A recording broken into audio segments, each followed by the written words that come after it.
What's up, guys? Gossip Geeks here today with our honored guest Vincent Fallow, that you might know from, well, he's a superhero in Germany as a voice actor for Clive Rosfield in Final Fantasy XVI.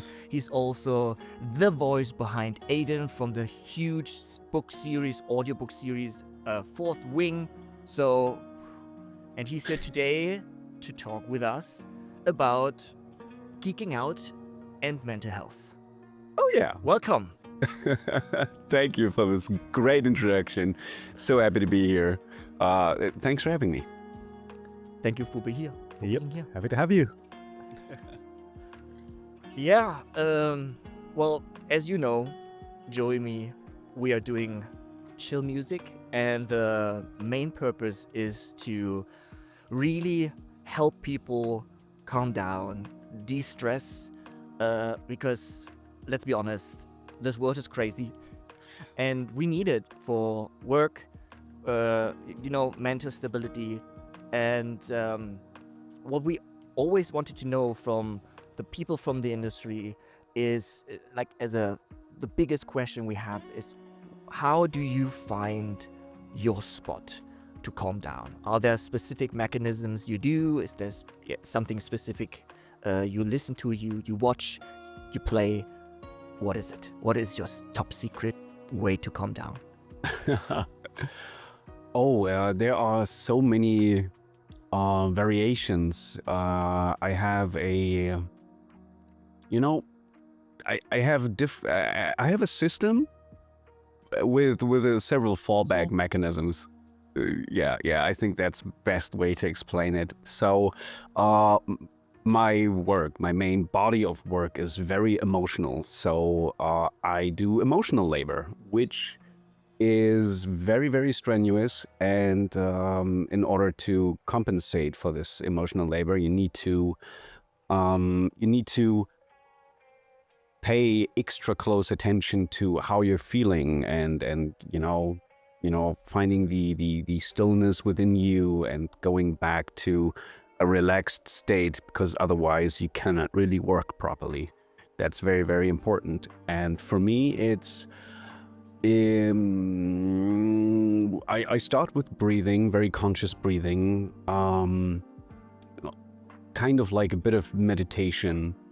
It's very, very conscious, very, very calming, very relaxing. But if you're in a Berlin subway and you're not that good at meditation, you need something else, and that's usually when music comes into play.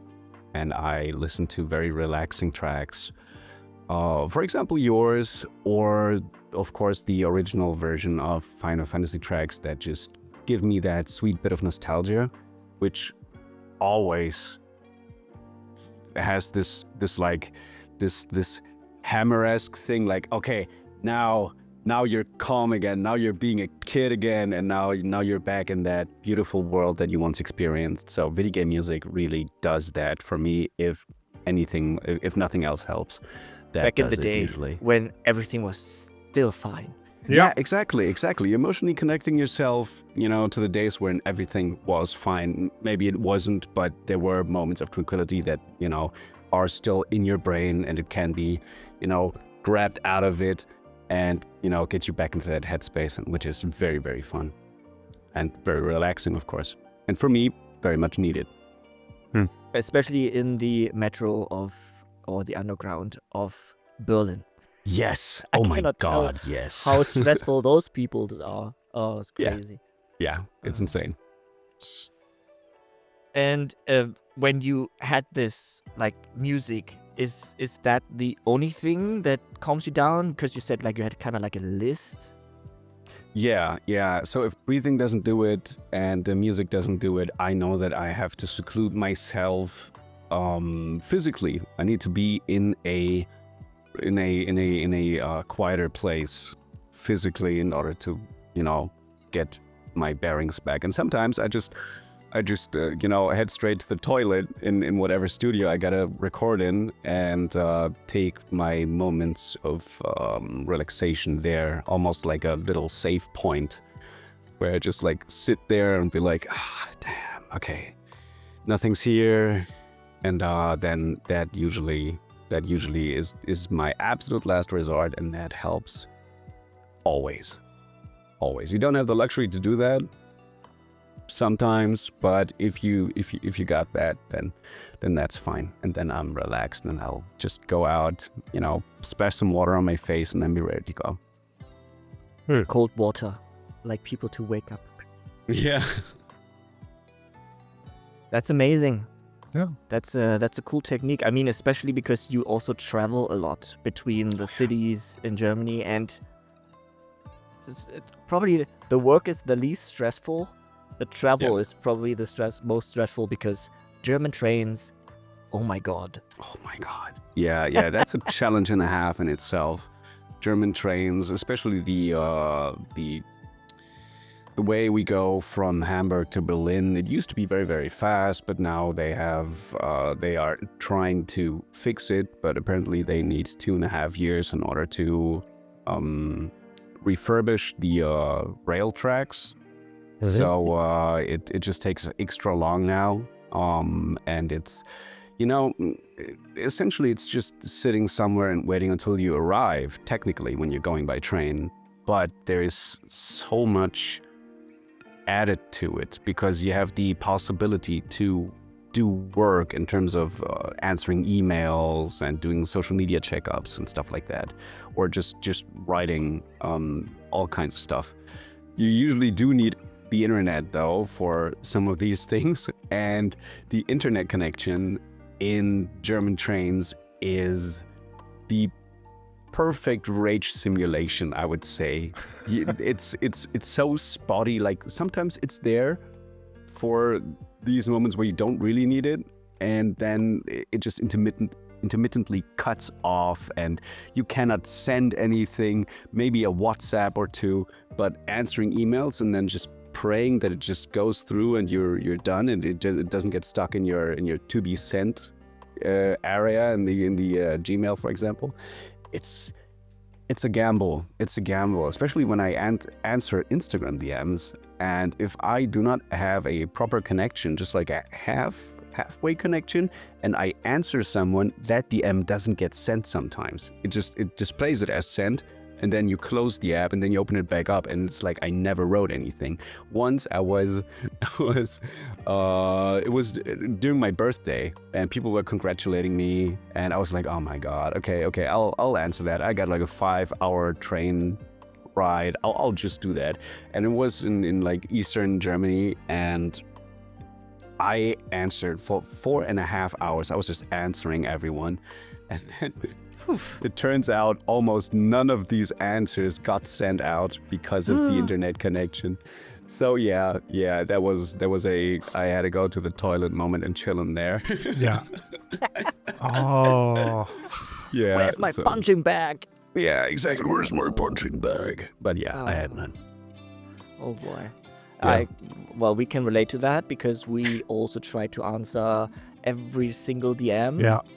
And that takes a lot of time. It does. It does. Definitely. And if that is done for nothing because they weren't even actually sent. Yeah. And also Very just the frustrating. sheer amount of people, right, that you're replying to. And if it just doesn't get sent randomly, if you don't get an error message, I wouldn't know. Like, honestly, wouldn't know. I They didn't just reply. think I'm an ass. Yeah, exactly. Because it's just like, it goes from unread to read, and I'm like, okay, I've replied. Like, I mean, yeah. Oh boy. Yeah. Well, internet in Germany also. Let's not start on this one. Yeah. This is Yeah. Right. We're So- a podcast about, mental health and chilling. Yes, let's not rage. Is there a specific? Well, you said Final Fantasy is like a series that the music you always calm down. But is there something else as well, or is it Final Fantasy only because you have the biggest connection to that series? Oh, funny enough, there are many video game soundtracks that have that effect on me. So that's that's the funny part. For example, there's games like Harvest Moon, for example, the first ones before the Natsume thing and everything, the Fallout happened and the license got split. The music was impeccable. It was very, very fun. It also keeps you in like a kind of, I gotta work, but in a chill way, but still being productive kind of mood. It's superb. There's stuff like Secret of Mana, like the whole Seiken Densetsu series is just very, very Joey. good. Yeah. Y'all got taste. I see. Oh, There's a lot. I need to show you something. Oh yeah. Show me something. Joey's also a big collector. Yeah. Look at that. Beautiful. Yes. Beautiful. The good stuff. Big Secret of Mana. Nice. Yeah, same. I got the guide and the big box for Super Nintendo. Nice. I bought it for way too much money, but I needed to have that. That happened to me recently. I wanted to buy Expedition 33 Yeah. Collector's Edition. Yeah. I think in February already, so when the hype was not there yet, but I saw that lots of people were hyping it up in like, they tested it and they were amazed by it, which we now understand. Yeah. And I wanted to have the collector's edition. It was already gone. I was like, what? That's an indie game. Can it be already gone, you know? And then they recently re-released kind of the collector's edition, but like a smaller version. You get everything but the game. Yeah. And I got it. Nice. Very good. Oh. Yeah, you gotta stay committed. Expedition Yep. 33 is a masterpiece. Yeah. Phenomenon. And your big brother's in there as well. Yeah. Like Verso. Yeah, Verso. Yeah. Ben Starr is doing a tremendous job there, but everyone is. Voice acting is... I'm so happy that all the titles do have voice acting now, because it makes so much more personal. Yeah. You know, back in the day, of course, I grew up with Final Fantasy VII. That was my entry to the series. Yeah. And it's, of course, a splendid game. But now having voice acting in there is just different. Yeah. Next level. Yeah, I gotta agree. I mean, it's the same with reading. It's nice to read and you have your own imagination going on. But having a performance and then that performance taking you off guard because it's someone else, just, feeling these feelings, and just from an acting standpoint, every person is different and you are so much more invested because it's someone else. It's not just your brain going with the idea of, okay, person X and person Y would say it like that and they would say it like that. No. The art of acting and the human emotion is that it catches you off guard and keeps you way more invested. So I gotta agree. Even though that's my job now, I always appreciated that. So it just gets you deeper. Yeah. It does. Agreed. Like, you just get more immersed, and also like when I'm reading everything in the game, I read it very quickly. I'm like, yep, I'm done. Like, and I can still hear it go bleep bleep bleep bleep bleep. I'm like, yeah, I'm already done. Tuk, tuk. Yeah, yes. I'm speed reading it. And you don't get the full emotional feedback from it. I definitely agree. Yeah, 100%. If I remember correctly, you are not that long in voice acting. Is that like 3 years or something? Yeah, it's. I think it's 6 by now. Oh my god! 6. But, Oh wow. Okay. Yeah, but I think it's almost the 6th anniversary in August. Wow. Yeah. But like the time I booked Clive Rosfield, for example, I was there for like almost 4 years. So that's quite impressive. I had so much luck though. Luck is always part of every job. Yeah, exactly. Yeah. Right? Like you can be extremely talented. You can practice also a lot, and the thing you still need to do between beside these two things is making yourself some opportunities along the way to increase your luck. So Yes, you're exactly. being picked, 100%. It's exactly that. You got to be lucky, but you also got to be ready to be lucky, if that Exactly. makes sense. Yeah. Yep. How come? How were you like, you know what? I think voice acting is extremely nice. Let's do it. I always thought it was very, very nice, but I was like, man, I am not an actor. I actually, the contact that I had with actors through my years, I was like, man, I don't want to be an actor. Those are assholes. Yeah, it was like musical students and whatnot, and you always have, very egocentric people in that area. It just has to be like that because it kind of lives off of that. It's good to be like it gets rewarded when you're kind of self-centered in that acting space theoretically. The ego is polarized. Yeah. Exactly. If you like the stuff that you do, then you are being seen easier, kind of like that. But they got on my nerves.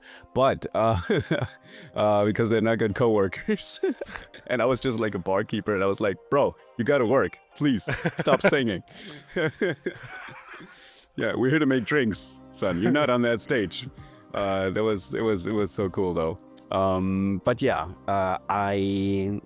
the moment I realized that I had to do it, because you always romanticize that stuff, doing that. Maybe imagine being in a Final Fantasy game, and I was playing Final Fantasy XV, and I was like, oh man, yeah, that is so cool, isn't it? Really living that adventure. It must be so nice.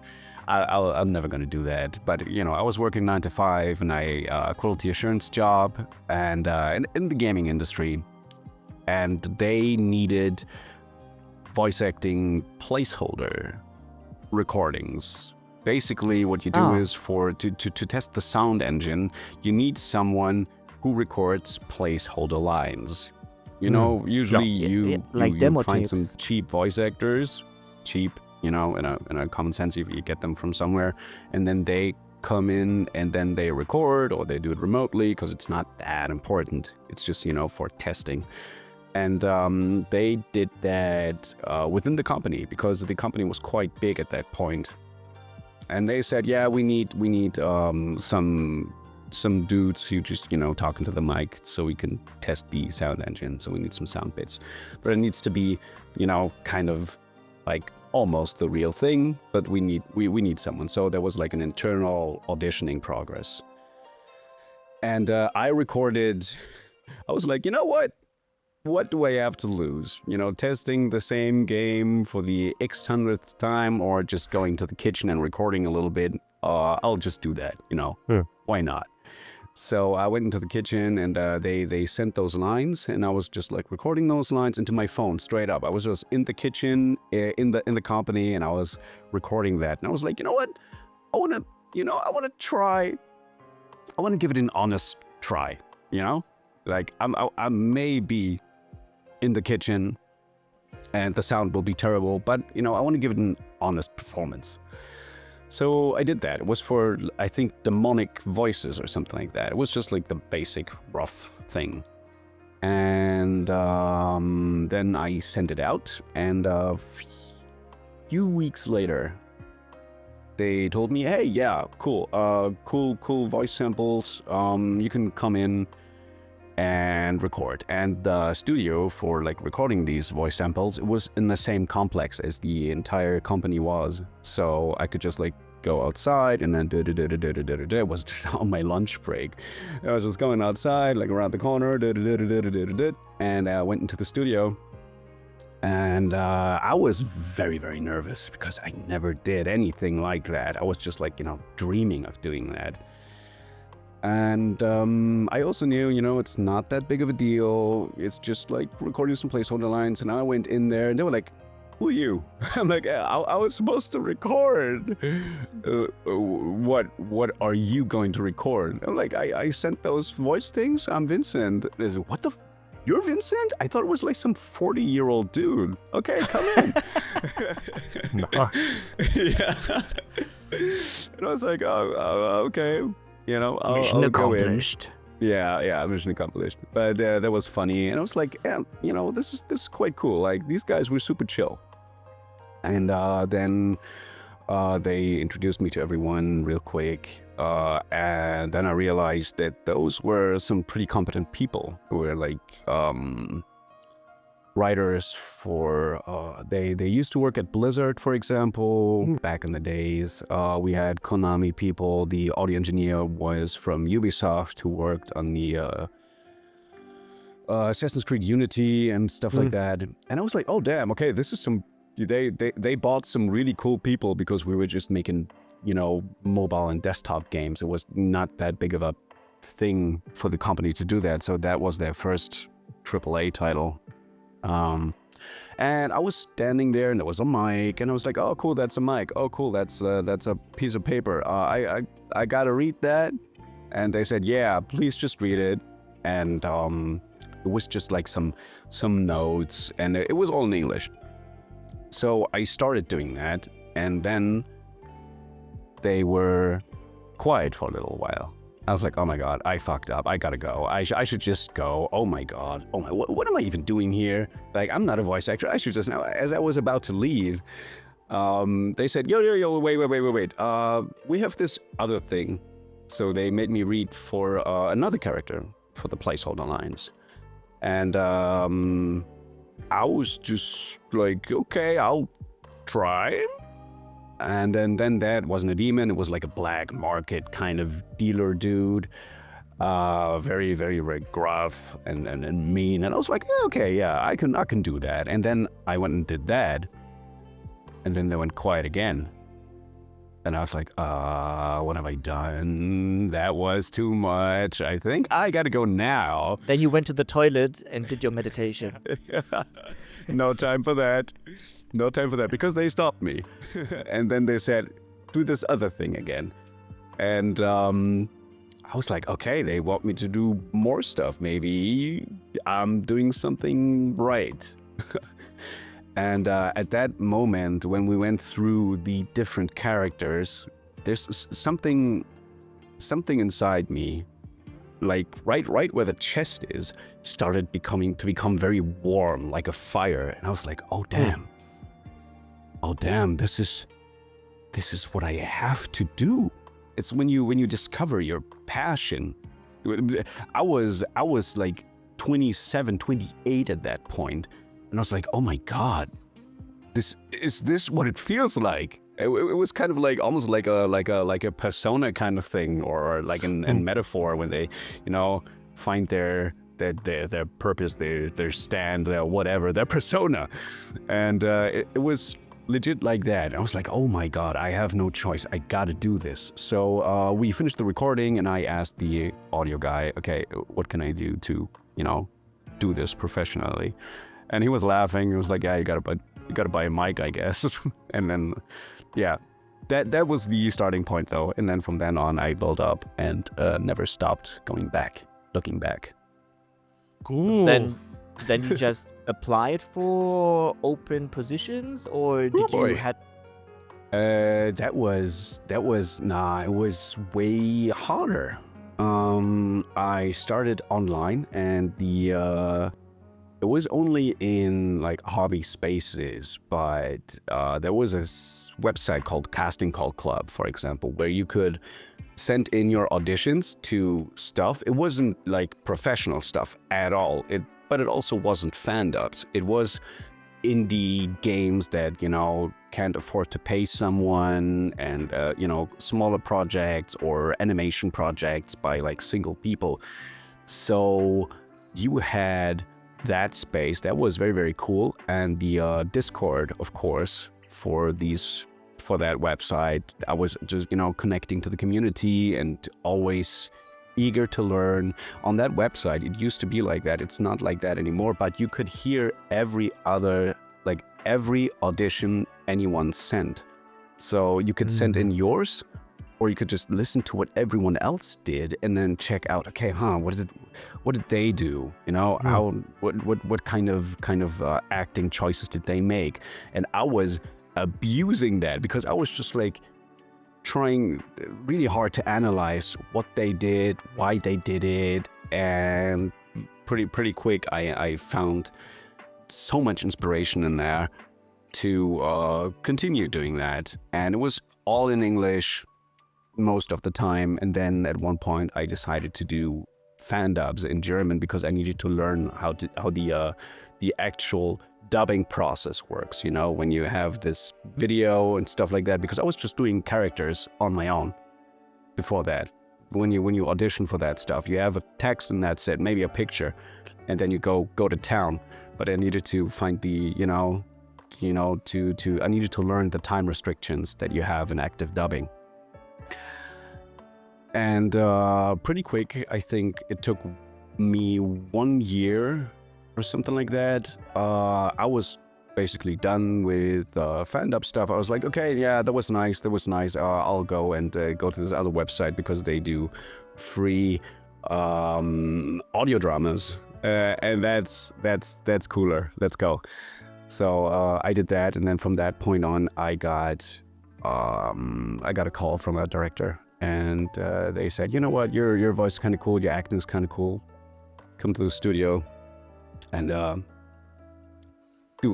make us some coffee. Basically that. I was there for like almost a week, I think, or over a week, and I did make a lot of coffee. But I had the ability to like watch them work, and in the end, because I turned out to be a good student, very diligent, I was always taking notes and stuff like that. I got to record stuff myself, and there were the first ever recorded takes of me in a professional environment, and that was nice. Yeah, and from that point on, it just went more and more and more and more and more. Yeah. You made yourself some opportunities.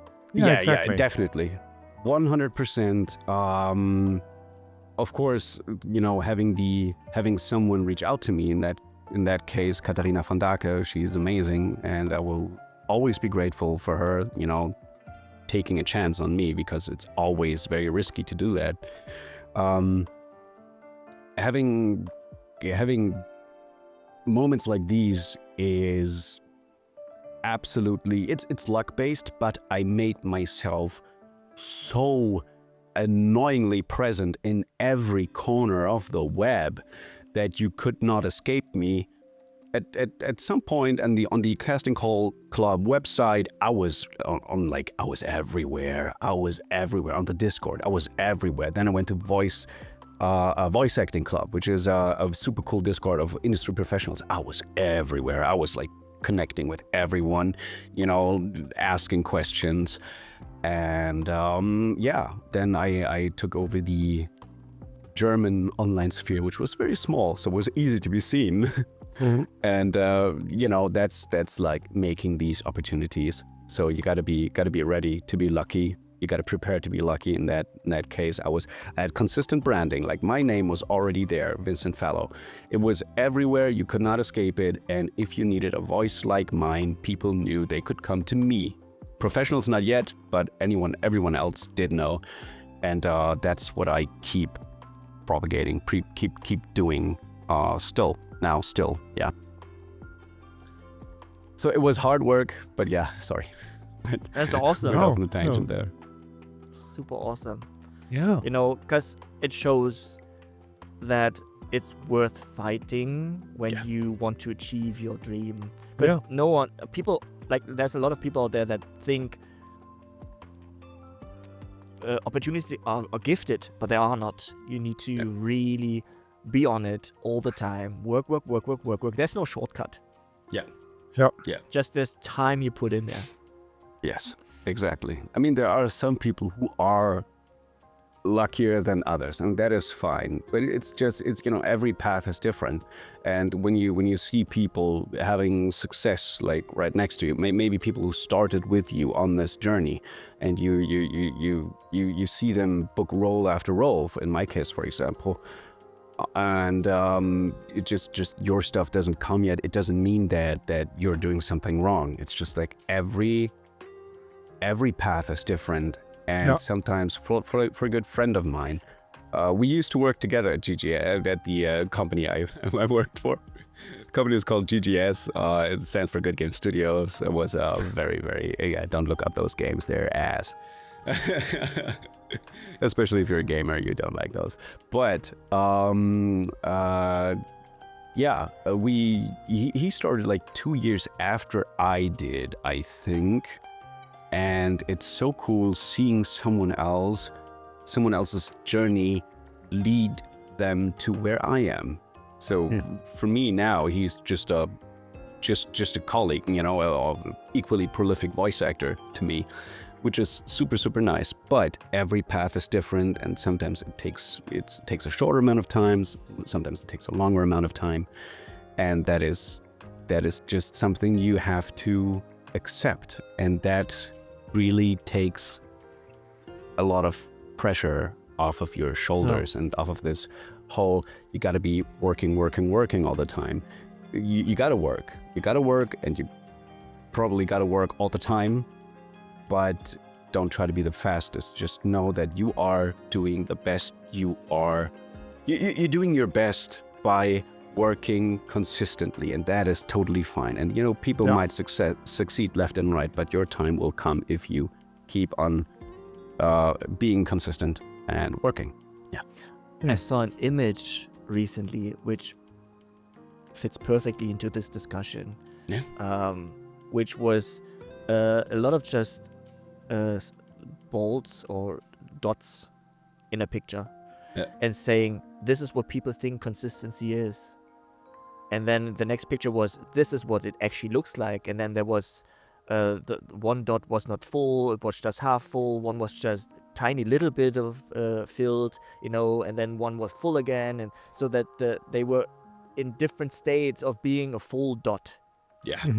And that's true. It's like you cannot deliver power every single day. If you could do that, Joey and me would be redundant to be here with our music, you know. So life comes in waves, and you just need to be consistent on that wave. But that doesn't mean every day needs to be full force. Exactly.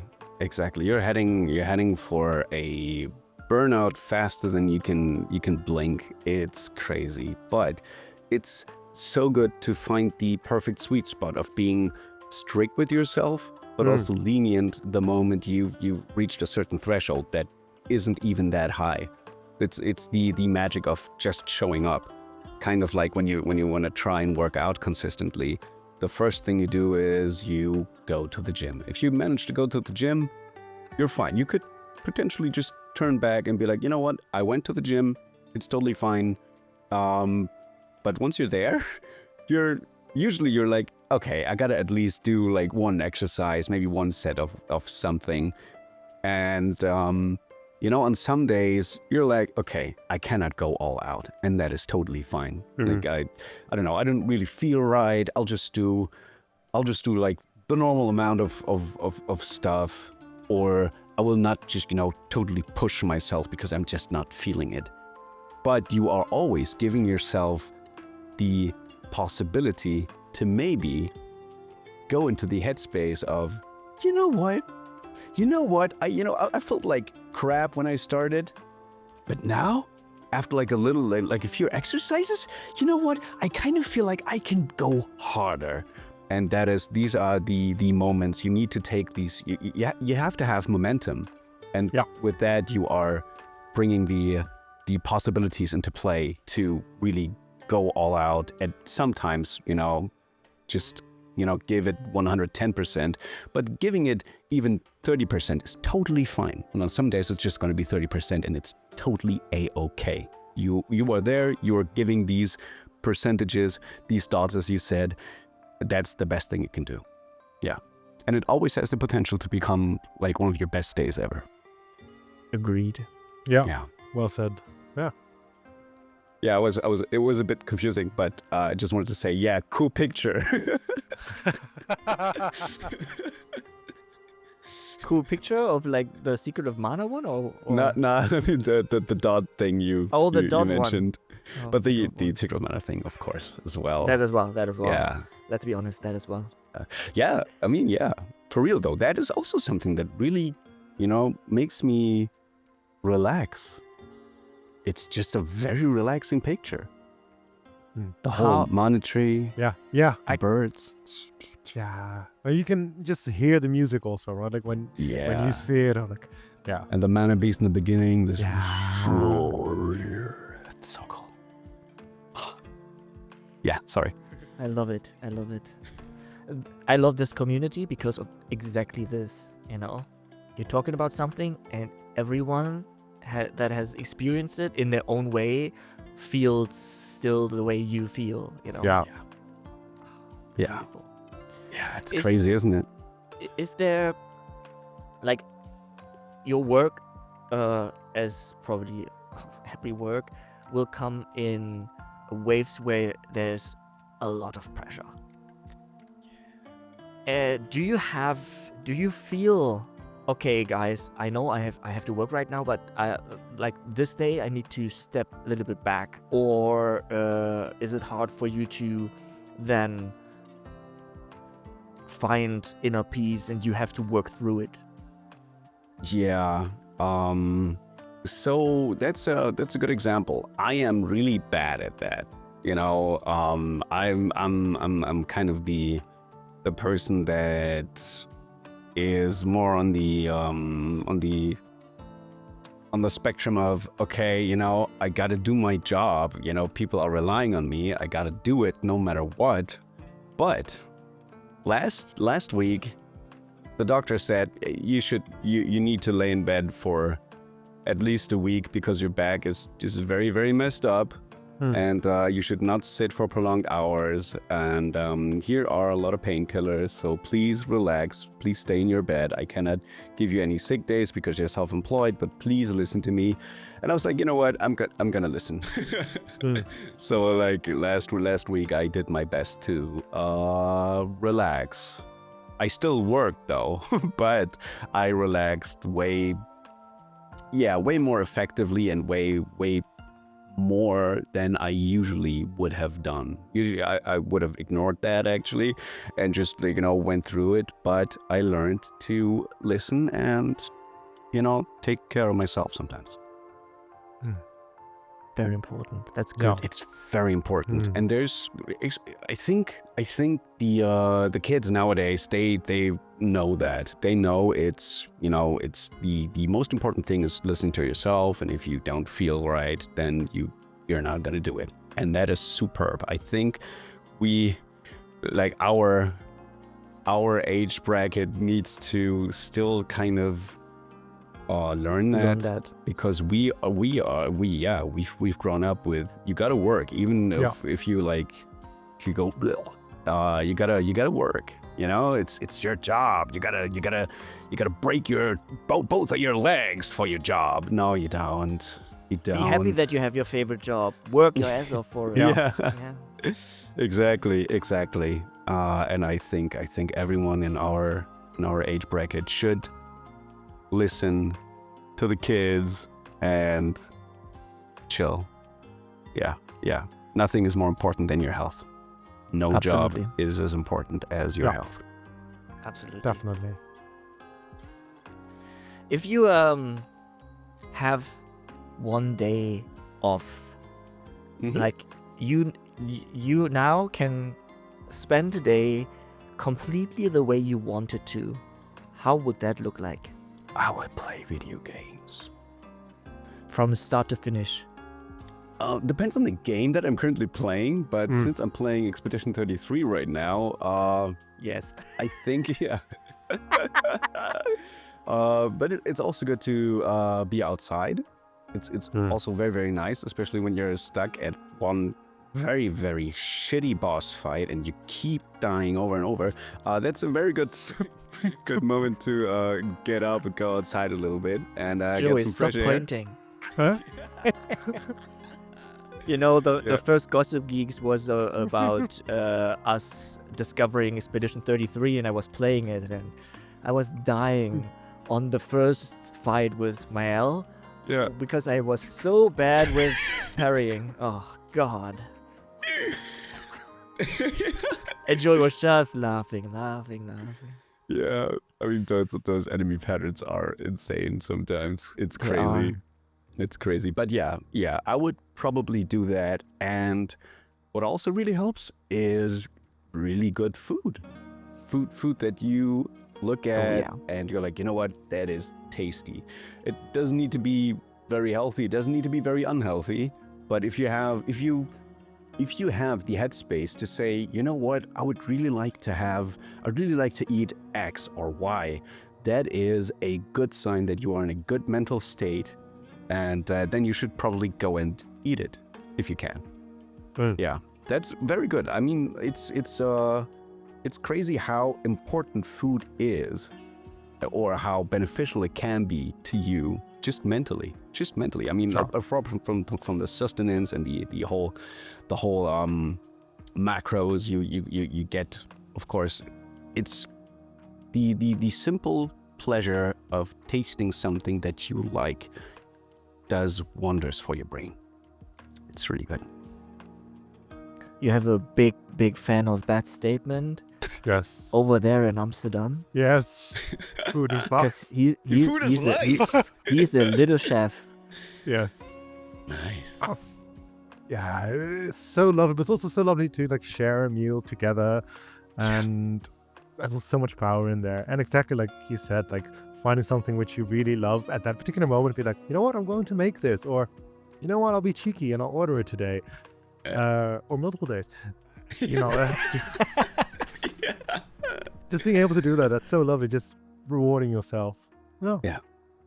Yeah, it really is. And you know, preparing the food and making that, it is I think it's very relaxing. I wish that I would have the ability to you know, cherish myself the way I cherish other people in that regard, because if I cook for other people, I you know, place way more care in the stuff that I do. But if I cook for myself, I'm just like, that'll do. It's fine. Yeah. There's whatever. I'll just do like ground beef and maybe a little bit of pasta. And it's fine. Yeah. I would never give that to anyone else. But yeah. It's so nice. It's so meditative to create good food. If you do it like with a recipe that is actually decent, then you even can switch off your brain, and it comes pretty automatic. It's just like, you know, I trust in the recipe. It's gonna be fine. Yeah.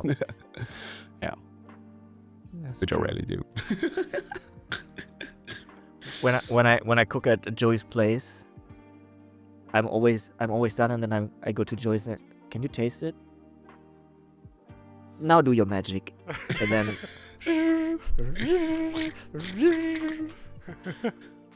With Nice. the game sounds.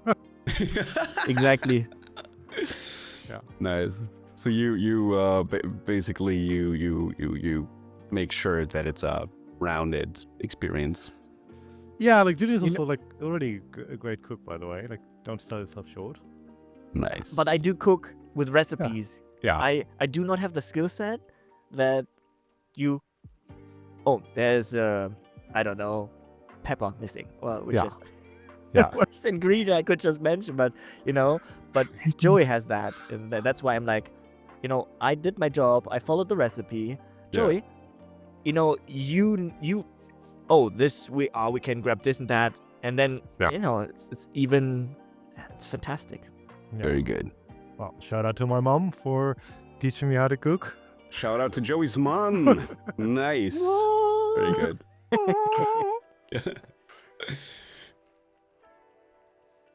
One thing that we would love to know is if there would only be one game on this planet that you can play. Like everything else would be deleted, but just one would stay. Which is your absolute comfort game to play? I love that you were asking this, because the way the conversation went, I was thinking, oh, we're now going to ask for his favorite dish. If there's like one dish in the world you could eat, it's like, yeah, I'm invested. Oh, games. Yes, sorry, we're talking about games. Yeah, reply to that first. we do the food after that. Yeah. So, of course, okay, the first answer would actually be Terranigma. Terranigma is a great game. It is a great game. It's a very cool experience in itself. And I think, personally, it's timeless. It's timeless.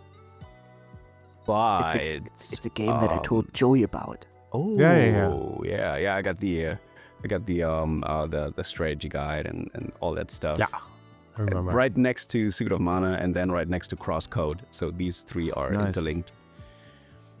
I think I would still say Terranigma. That's it's just a good experience. It's like a good book, but with gameplay and stuff like that.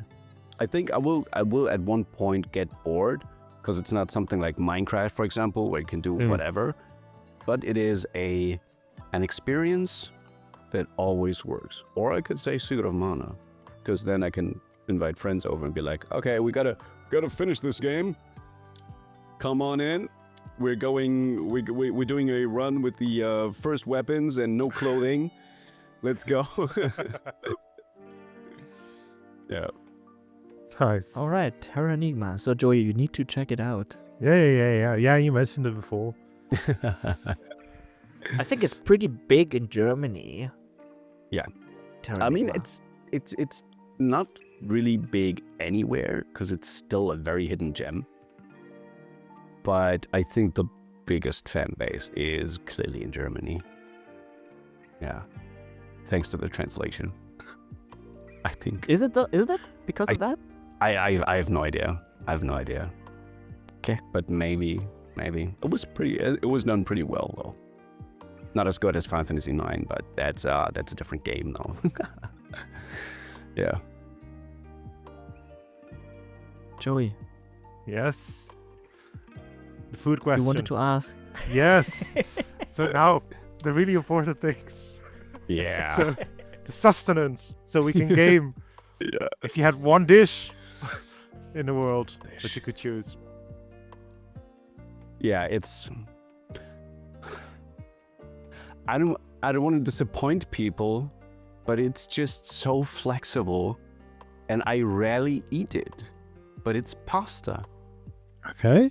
Yeah, and I'm a big fan of, let's say, cacio e pepe or aglio e olio. Anything that's not a regular tomato sauce, because I can't stand it anymore. But I can eat that forever.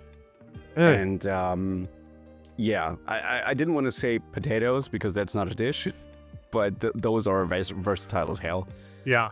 Yeah, I think those are my favorites. But yeah, I think it has to be pasta. Yeah. Is that even a legit answer? Because it's just the noodles.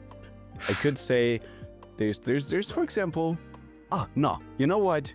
Something I can eat all day, any day is Tamago kake gohan. And that is Like egg rice. with? Oh yeah. Yeah. Rice with an egg and a bit of soy sauce. It is brutally simple, but it is so comforting. It is very easy to make, and it's always nice. Wow. That's Yeah. also with the furikake seasoning on top, right? You do that You sometimes? can do right? that. Yeah. Nice. Nice. Oh, but there's so much. Mapo tofu, for example. Oh. Mapo tofu is so good. Love that. Yeah. What's your favorite though? No, I gotta know. Ooh. I really like mapo tofu. Like we also did it last time. It was really lovely. But my favorite would be, I guess, well, I don't make it as often because it takes a lot of time. But just like Indonesian rice table, it could arrive with several dishes and everything. That would be my favorite. Because you have like 20 things that you can eat there. Yeah, well, 20 is a lot. Like usually like 6 or 7 dishes, and then but like each with their own sauce. Yeah, yeah. I need think to have that's- that. I never that's had not that. bad. Oh well, when you're in Amsterdam, let me know. I will. That is the invitation of the day. Yeah. Yes. I need to go to Amsterdam again anyway. Nice. Yeah. Come over. Definitely, I'll make will. it. Nice. Julian, what is your For me? favorite vegan dish? Not an That egg. was with a slight hint of a vegan dish. Yeah. Yeah. I think my absolute favorite is ramen. Yeah. I can eat that every day. Yeah, Yeah. I probably Yeah. did at one point. It was amazing. That I never did my own. This is still on my list. Ah. What I need to do in my life, make my Yeah. own ramen. No.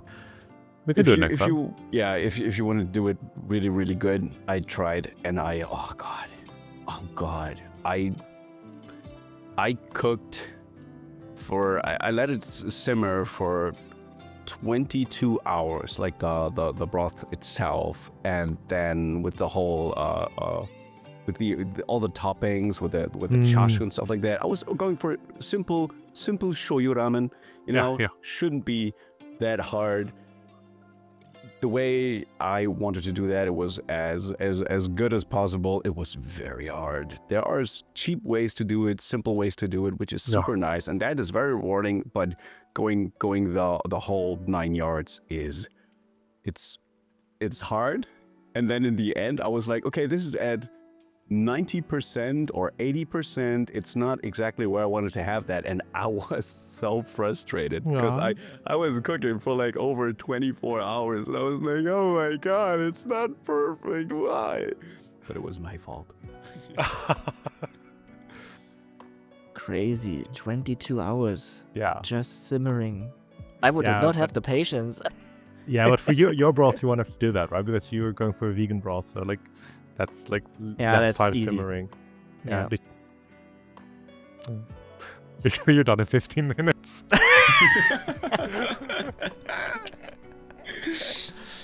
Probably. Yeah. Is there actually a vegan variant of the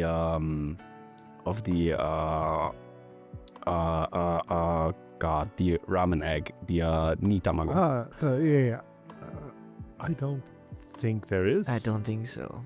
And even No, I if think there you could- is, if there's something like an alternative to an egg, I would not eat it or taste it because I feel that's so artificially made. You could try for the consistency Yeah. something probably similar to tofu, but then it's not tasting similar to an egg, Yeah. which should anyway not be the case. If you want to eat an egg, you eat an egg. You True. know? Yeah. True. Joey, That makes sense. Joey wants to know now. Yeah.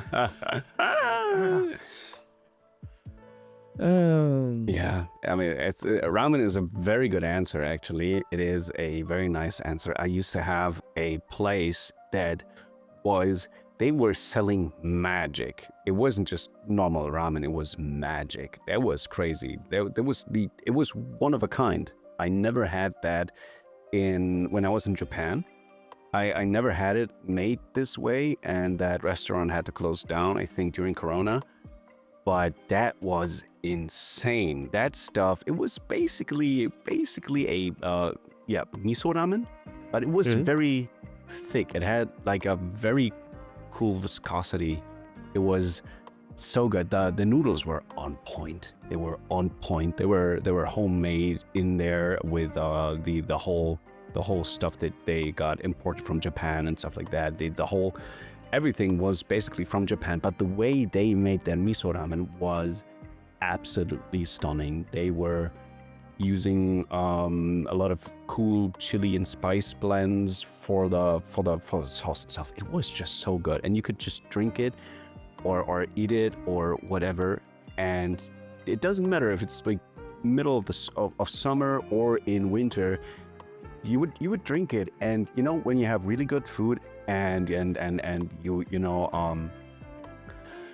there's this not dopamine, but you do feel like you're cry. You need to cry because it's just that good, and that was there every single time without fail.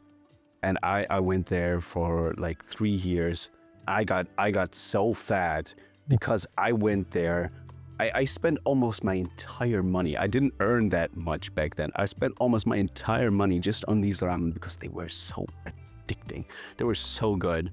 So whenever I had a bad day, I could just go there, eat ramen, maybe with my bros, coworkers, or whatever. But every single one of us would sit there in silence and enjoy these ramen. They were that good, and I miss them dearly. But yeah, so I agree on the ramen thing. You know what? It's cool. I feel this is the perfect cycle of mental health, Yeah. you know? And finishing, I think we need to finish this episode now just because this would be the best finish ever. Yes. So yeah, I would say thank you so much, Vincent, for being here. It was a pleasure. It was a blast, amazing. And Joey, Yeah. All right. wanna say it? Yes. See you next time. XOXO. XOXO, Gossip Gossip Geeks. XOXO, Gossip Geeks.